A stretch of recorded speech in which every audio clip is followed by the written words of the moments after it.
there is a massive fight that is set to go in April, Brian. And this one hasn't officially been announced, but there has been a date. Tyson Fury and Oleksandr Usyk. This is going to be for undisputed at heavyweight. Fury said the clash will take place April 29th at Wembley. And they have also agreed to a 70-30 split, Usyk with the 30 split, except for if this fight happens, he agreed on it if Tyson Fury would donate $1 million of his purse to the Ukraine, which, that's nice. I mean, Tyson Fury can be classy, but he's not being classy online because I don't know That if this sounded fight's going on. sarcastic. I like no, that's a classy move, right? Like that's nice of him to do that. Look, in terms of it, I'm gonna stay away from the Tyson Fury controversies for the purposes of moving this conversation along. But I'm just gonna make sure that we mark that. Continue. I was actually being for real. Like if I was being sarcastic, you would know.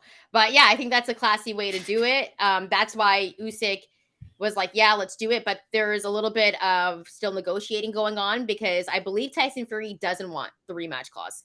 And that's the only holdup before they can really announce this fight. What are your thoughts on this, Brian? Get it fucking done is my thought on it. Because like we had Lou DiBella on our show last month.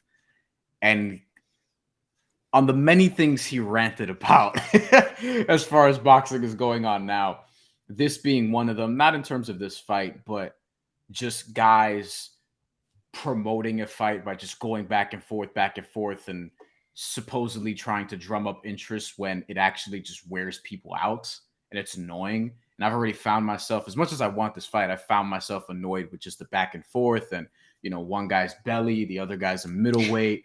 The other guys did, like, you know what I mean? Like Rabbit and all these stupid nicknames that they have for each other. Like, it's fine or whatever. I would prefer the date be official before all this, before all this happened. But as far as the fight itself, if we can stick to the actual in-ring components of this for a second, and we're going to get to the betting angle of this as well leading up to the fight, because we want to save that because a lot of things can happen. Odds move, injuries, whatever. Oleksandr Usyk is awesome. I have a hard time seeing somebody beat Tyson Fury who is coming up from the cruiserweight division, right? And I think that with Deontay Wilder, there was a real shot because, he has a real shot against anybody you put him across from because of the one-punch knockout power. You can get rounds against Deontay Wilder, and many have, and he's changed the fight with one punch and often won the fight with one punch. His last fight against Robert Helenius, he won with 4 punches. I think he landed 4 punches the entire fight. And with this fight in particular, the odds are very close. I'll say that much. Tyson Fury is a minus. He's like a 2-1 favorite, like close from a boxing standpoint, because often you see favorites that are minus 700, 500. This is a lot closer than that. But I have a hard time just sort of picturing Oleksandr Usyk win this at the end of it, Shantelle. That's where I'm at. So you're rolling more with Tyson Fury, the Gypsy King, for this. Yeah, not necessarily by knockout though. Like I think it'll be a competitive fight, a decision, and we saw him beat Anthony Joshua, but Tyson Fury is a whole other level of just skill and size that can wear on you and beat you in a lot of different ways. Like I would love to see how Usyk sort of figures this out, and I think he's good enough to do it, but it's very difficult for me to watch that sort of play out because Tyson Fury is just that good, honestly. He's arguably the best heavyweight in the world, and we've seen him do it time after time. The one thing that I always go back to Tyson Fury, because we can talk about the Deontay Wilder fights, right? Classic fights, some of the best fights that you've seen in boxing. The first and two. Yeah, exactly. But even the third one, like it was entertaining. Like, let's just keep it real here. Anytime it's Deontay Wilder, like I want to watch because he's one of my favorite boxers, and Tyson Fury always brings it. But I always go back to that Otto Wallin fight. And I remember that was a fight where that was on ESPN and Tyson Fury had that big gash over his eye. Disgusting, nasty. Like most fights that would have been stopped, but he kept on going and going. And he just showed mad heart in that fight. And that's when I really, really became a fan of Tyson Fury after that Otto Wallin fight, because I was always a little bit unsure because I was always leaning over towards Deontay Wilder a little bit more than Tyson Fury, but he's proved that he's the best heavyweight. Now, I'm going to be real with you. I don't know who I'm going with on this fight because Oleksandr Usyk, he moves around the ring so well, cleaned out the cruiserweight division. I know you're not the biggest fan of Anthony Joshua personally. He No, does. it's not personal. I'm talking just strictly boxing stuff. Yeah, But I mean, like your perhaps, personal choice. Like you wouldn't put him on your like top 5 heavyweights. and perhaps the way he's overcovered. But that's another discussion for another day. We'll have to get into that when AJ fights, and we will get into that when AJ he'll does probably get into the beat ring. Jermaine Franklin, though. Another fight we'll talk about next week. But. And we're gonna do some betting as well on that. But the one thing that I definitely want to mention is Oleksandr Usyk. He's so skilled. He's able to figure out guys. He's able to move around the ring. The only thing that I'm going to be worried about with Fury is his conditioning. And also those Deontay Wilder fights, how much did that take out of Fury? Fair. Because there's just so much, like we talked about how annoying this can be when fights don't happen. And as a boxing fan, I'm sitting here on Twitter watching this back and forth between him and Usyk, and I'm like, I don't care. There's a whole bunch of talking, and it just reminds me of when the whole AJ Tyson Fury thing was going on, and it didn't end up happening. And this fight has to happen. Just get the deal done and quit talking. But apparently he like is blacking out of social media at this point, because this fight's going down. So if I see Tyson Fury pop up on my Twitter one more time, man, I'm gonna have to mute him, because I'm gonna have to mute him until the fight gets announced. But I don't know which way I'm gonna lean, because Oleksandr Usyk, from what we've seen from him at heavyweight in that small amount, it's very, very elite and immaculate. Like his performances have been stellar.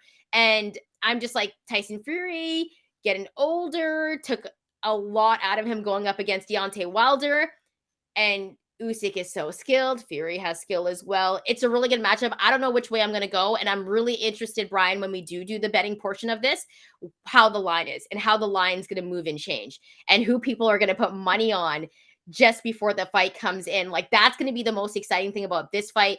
But over here at the Mandatory, we also want to know who you're going to go with for this fight, if it ever goes down, if it happens. And what are your thoughts about Tyson Fury's antics? Any last thoughts, Bryan? You make a good point about wars, and Tyson Fury, as a professional, has been in more of them. Yes. With the Deontay Wilder trilogy. I'd hardly call Derek Chisora a war, but he is coming on. That was a tune-up, man. That was a tune-up for him. Nailed that one, by the way. Knockout between round 7 and 12, and he got that in 10, because I knew he was going to just sort of like wait. You know what I mean? Well, Derek Chisora, by the way, like, you know, he went after it, but Tyson Fury. They love Derek Chisora, though, in the UK. Yeah, right? yeah. So that's a fight that I'll tune into a Derek Chisora fight all day. Yeah. You know what I mean? Yeah. Just, you know, the Tyson Fury one was probably a step too far. But look, I think that with this fight in particular, though, Usyk is good enough to, you know, set traps and be able to catch Tyson Fury off balance, potentially get him off guard, counter him effectively. I just think the size and the strength, if Tyson Fury's focused, because one thing he did say in one of his many interviews was interesting, that he said that he feels like he's going to box for too long and he's going to have a loss or losses on his record. I'm paraphrasing. It wasn't exactly that, but it was something to that effect.